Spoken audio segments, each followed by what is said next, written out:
now we will discuss about transgenic animals.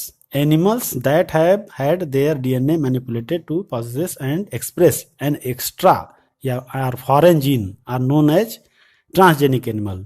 तो ऐसे animal जिनमें कोई भी एक्स्ट्रा या फॉरेन जीन ऐड कर दिया जाता है तो और उसको उनके डीएनए को मैनिपुलेट कर दिया जाता है, ठीक है, तो ऐसे एनिमल्स को हम लोग बोलते हैं ट्रांसजीनिक. तो वर्ड से ही क्लियर है, ट्रांसजीनिक. ट्रांस का मतलब बाहर से कोई जीन आ रही है और जी ट्रांसजीनिक से इस तरह से हम मतलब समझ सकते हैं कि कोई भी एक्स्ट्रा या फॉरेन डीएनए बाहर से हम ला करके उस किसी भी एनिमल्स के जीन में ऐड कर देते हैं, तो ऐसे एनिमल्स को हम लोग ट्रांसजीनिक एनिमल्स कहते हैं. तो बहुत सारे ट्रांसजीनिक एनिमल्स बनाए गए हैं, जैसे रैट्स हैं, रैबिट्स हैं, पिग्स हैं, शिप्स हैं, काउज हैं, फिशेज हैं, ठीक है. तो इसमें क्या होता है कि although over 95% of all existing transgenic animals are mice. तो ज़्यादातर जो एनिमल्स बनाए गए हैं उसमें माइस ही प्रोड्यूस किए गए हैं, लेकिन इसके अलावा इतने और भी एनिमल जो अभी हमने बताया वो सब चीज़ें बनाई गई हैं ट्रांसजेनिक. तो अब इसके बाद क्यों ये एनिमल्स हम बनाते हैं और क्या हम इनका बेनिफिट ले सकते हैं इस तरह का काम करने से. तो बहुत सारे बायोटेक्नोलॉजी में एक्सपेरिमेंट हैं जहाँ पे ये ट्रांसजेनिक एनिमल्स यूजफुल है और इनका यूज किया जाता है.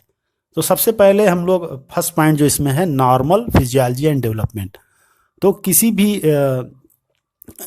एनिमल की या किसी भी ऑर्गेनिज्म की अगर हमको फिजियोलॉजी समझनी है कि या फिर जीन उसका कैसे अपने आप को एक्सप्रेस करता है, ये चीज़ को समझना है, तो हम ट्रांसजीनिक एनिमल बना करके एक मॉडल बना सकते हैं. ट्रांसजीनिक एनिमल का मतलब एक डिजाइंड एनिमल आप कह सकते हैं, मॉड्यूलर एनिमल कह सकते हैं, कि अपने ज़रूरत के हिसाब से जीन्स को हम ऐड करके फिर वो जीन कैसे रेगुलेट होती हैं, कैसे नॉर्मल फंक्शन को अफेक्ट करती हैं, कैसे डेवलपमेंट को अफेक्ट करती हैं. तो इस तरह से कोई भी बाहर से हम जीन जो इंट्रोड्यूस कर रहे हैं ट्रांसजीनिक एनिमल्स में, उसका क्या इफेक्ट आता है, क्या उसका कैसे वो इफेक्ट करता है बायोलॉजिकल प्रोसेस को, मेटाबॉलिज्म को, स्ट्रक्चर को, उसकी स्टडी हम कर सकते हैं. तो किसी भी जीन के बारे में अगर हमको स्टडी करना है कि ये जीन का क्या रोल है, क्या एक्सप्रेशन है, क्या फीचर्स हैं, क्या करेक्टर्स हैं, तो उनको हम लोग ट्रांसजीनिक एनिमल में उस जीन को ऐड करके उनके वजह से जो चेंजेज आ रहे हैं, जो फंक्शन आ रहे हैं, जो फिजियोलॉजी चेंज हो रही है, डेवलपमेंटल चेंज है, उसको हम लोग स्टडी कर सकते हैं. जैसे कि आप लोगों ने अभी इंसुलिन के बारे में पढ़ा था कि जैसे इंसुलिन अगर नहीं बन रहा है तो उसको फिर हम लोग कैसे बनाते हैं, उसमें हम लोग जेनेटिकली मॉडिफाइड इंसुलिन में उस जीन को या तो केमिकली सिंथेसाइज करते हैं या फिर ऐड करते हैं, सिंथेसाइज करके फिर किसी अदर ऑर्गेनिज्म में ऐड करते हैं, फिर उस तरह से हम उसका इफेक्ट देखते हैं कि वो जीन किस तरह से अपने आप को एक्सप्रेस करती है, किस तरह से इंसुलिन का फॉर्मेशन कराती है. इस चीज़ का हम स्टडी कर सकते हैं. तो ये नॉर्मल फिजियोलॉजी एंड डेवलपमेंट किसी जीन का कैसा होता है, इसका अगर स्टडी हमको करना है, जो अभी तक जेनेटिक में जो जितनी भी स्टडी हुई हैं वो लगभग इसी तरीके से की गई हैं कि किस तरह से हुआ है. तो ये आपका एक फैक्टर है, एक फंक्शन है इसका, नॉर्मल फिजियोलॉजी एंड डेवलपमेंट. दूसरा इसमें पॉइंट है स्टडी ऑफ डिजीज. तो बहुत सारी डिजीज आप जानते हैं कि जीन की खराबी की वजह से, जीन के गड़बड़ी की वजह से होता है, हम लोग स्टडी कर चुके हैं. तो ट्रांसजीनिक एनिमल में उन जीन्स को हम ऐड करके, ट्रांसजीनिक मॉडल जो है हमारा, ट्रांसजीनिक एनिमल एक मॉडल की तरह हम उसको यूज कर सकते हैं. तो उसमें उस जीन को इंसर्ट करा करके उसका हम लोग इफेक्ट देखते हैं, फिर उसका ट्रीटमेंट करते हैं, उस ऑर्गेनिज्म का, उस एनिमल का हम लोग ट्रीटमेंट करके देखते हैं कि उस पर कौन सी मेडिसिन रिस्पॉन्ड कर रही है. और जैसे बहुत सारे डिजीज हैं ह्यूमन के अंदर, तो उनके हिसाब से अलग अलग ट्रांसजेनिक मॉडल बनाए गए हैं. जैसे कि कोई मॉडल है वो कैंसर का, उसमें जीन है, कोई मॉडल है जिसमें सिस्टिक फाइब्रोसिस का जीन है, कोई मॉडल है जिसमें रूमेटाइड अर्थराइटिस का जीन ऐड कर दिया गया, कोई मॉडल है जिसमें एल्जाइमर डिजीज का जीन ऐड कर दिया गया. तो अलग अलग ट्रांसजेनिक मॉडल्स में अलग अलग हम जीन्स ऐड करके उनका इफेक्ट देखते हैं कि वो बॉडी को कैसे इफेक्ट करता है और फिर उनका हम ट्रीटमेंट कैसे कर सकते हैं. तो इस तरह से हम लोग ये जो ट्रांसजेनिक मॉड्यूल है, ट्रांसजेनिक एनिमल है, इनका यूज कर सकते हैं. तो ट्रांसजेनिक जो एनिमल है या जो मॉडल है वो हमारा एक रिसर्च मॉडल है, जिसको कि हम प्रिपेयर करके और उस पर डिफरेंट टाइप से हम लोग रिसर्च करते हैं, कर सकते हैं. इसके बाद थर्ड पॉइंट है बायोलॉजिकल प्रोडक्ट्स.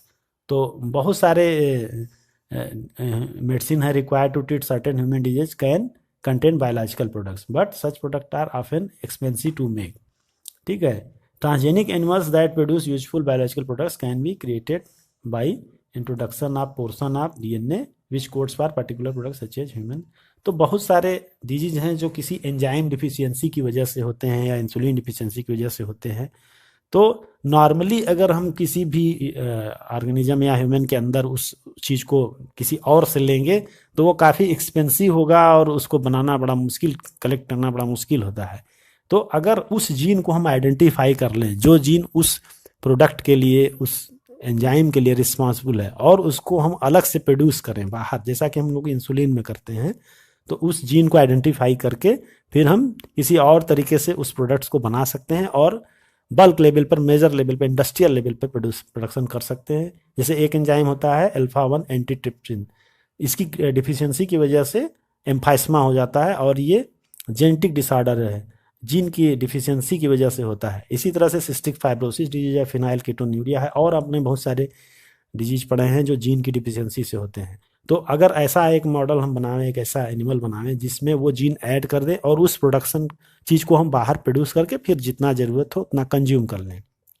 तो इस तरह से जैसे इंसुलिन हम लोग बाहर जेनेटिक रिकम्बिनेशन से या किसी एनिमल के थ्रू बना लें, और उसके बाद मान लीजिए इंसुलिन तो हम लोग सिंथेटिकली बना लेते हैं, लेकिन इसके अलावा बहुत सारे एंजाइम हैं जो अभी सिंथेटिकली नहीं बनाए गए हैं, जैसे कि आपके अल्फा-1 एंटीट्रिप्सिन है, या फिर सिस्टिक फाइब्रोसिस के लिए जो एंजाइम्स हैं, या फिर और फिनाइल कीटोन, तो ये सब चीज़ें अभी लैब में सिंथेसिस नहीं हो पाती हैं। तो इसके लिए हम लोग ट्रांसजेनिक एनिमल फॉर्मेशन करेंगे और उन एनिमल्स के अंदर वो एंजाइम प्रोड्यूस होगा, और उस एंजाइम को फिर हम लोग जो डिजीज पर्सन है उसके लिए कंज्यूम कर सकते हैं, उनसे एक्सट्रैक्ट करके।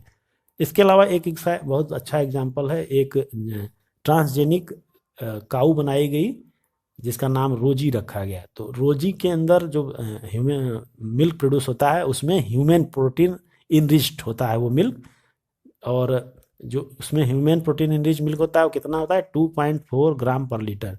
तो जो रोजी ट्रांसजेनिक काऊ बनाई गई उसका जो मिल्क होता है उसमें कुछ ह्यूमन प्रोटीन होती है जो कि 2.5 ग्राम पर लीटर होती है, तो वो ह्यूमन के लिए बहुत ही यूजफुल है।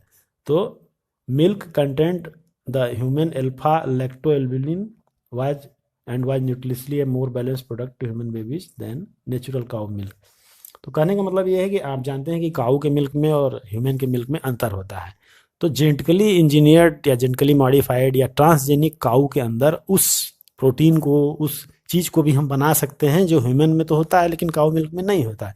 तो उस चीज़ को अगर हम काऊ के मिल्क में ही प्रोड्यूस कर लें और तो वो बेबी के लिए ज़्यादा बेनिफिशियल होगा। तो इस तरह से हमने ट्रांसजेनिक काऊ बना करके उसके अंदर मिल्क में वो क्वालिटी लाई जो ह्यूमन के मिल्क में होता है। तो इस तरह से हम लोग बायोलॉजिकल प्रोडक्ट को मॉडिफाई कर सकते हैं, प्रोड्यूस कर सकते हैं जो ह्यूमन बीइंग के लिए इंपॉर्टेंट है, ट्रीटमेंट के लिए या किसी डिजीज के लिए। तो इस तरह से बायोलॉजिकल प्रोडक्ट को हम लोग इन्हेंस कर सकते हैं। इसके बाद फोर्थ पॉइंट है वैक्सीन सेफ्टी। जैसे अभी हम लोग देख रहे हैं बहुत सारी वैक्सीन बनाई जा रही हैं। तो transgenic mice were being developed for use in testing the safety of vaccine before they are used on human. अब जैसे कोरोना की ही वैक्सीन बन रही है तो क्या करते हैं, पहले माइस के ऊपर, वो सब जितने भी वैक्सीन बनती है सब माइस के ऊपर टेस्ट की जाती है। उसके बाद फिर कुछ ह्यूमन लाइक उन पे किया जाएगा, फिर उसके बाद ह्यूमन के ऊपर किया जाएगा क्लिनिकल ट्रायल, जो आप सुनते होंगे क्लिनिकल ट्रायल। तो इस तरह से स्टेप बाय स्टेप टेस्टिंग होती है, तब जा करके वो फाइनलाइज किया जाता है। इसीलिए वैक्सीन के बनने में इतना टाइम लगता है। तो वैक्सीन की सेफ्टी हम लोग ट्रांसजेनिक माइस, ऐसे माइस को बनाएंगे जिनमें वो डिजीज हो, उनके जीन में वो डिफिशियंसी हो या उसमें वो बीमारी हो, उनको पहले वो बीमार करते हैं, फिर उसके बाद उनमें वैक्सीन को टेस्ट करते हैं कि वो काम कर रही है कि नहीं कर रही है। तो इस तरह से पोलियो वैक्सीन के लिए भी टेस्टिंग किया गया था और देखा गया कि हाँ उसे रिस्पॉन्ड आ रहा है कि नहीं आ रहा है। मंकीज में इसके बाद किया जाता है, हालांकि आजकल मंकीज के ऊपर उतना एक्सपेरिमेंट नहीं किया जाता, लेकिन फिर भी कुछ माइस वगैरह के ऊपर अभी भी टेस्टिंग की जाती है और तब जाकर के ये फाइनलाइज होता है। फिर ह्यूमन के ऊपर क्लिनिकल ट्रायल होता है। जब आप सुने होंगे इसमें वॉलंटियर्स बहुत सारे लिए जाते हैं क्योंकि उसमें खतरा होता है कि नुकसान भी कर सकता है वो, तो इसलिए टेस्टिंग स्टेप बाय स्टेप होती है। तो स्टार्टिंग हमेशा माइस के साथ किया जाता है, इसके बाद धीरे धीरे अदर एनिमल्स के ऊपर और ह्यूमंस के ऊपर ट्रायल्स करते हैं। इसके बाद नेक्स्ट है केमिकल सेफ्टी एंड टेस्टिंग। तो इसको टॉक्सिसिटी या सेफ्टी टेस्टिंग है। जैसे बहुत सारी मेडिसिन ड्रग्स बनाई जा रही हैं, अब उसके बाद उनको भी उसी तरह से हम लोग टेस्ट करते हैं। तो इसमें हम लोग ट्रांसजेनिक एनिमल्स के ऊपर टेस्ट करेंगे कि वो मेडिसिन कोई समस्या तो नहीं पैदा कर रही है, और उस हिसाब से डिज़ाइन करेंगे हम उस ट्रांसजेनिक एनिमल को कि उसमें मैक्सिमम टॉक्सिक इफेक्ट हमें दिखाई दे।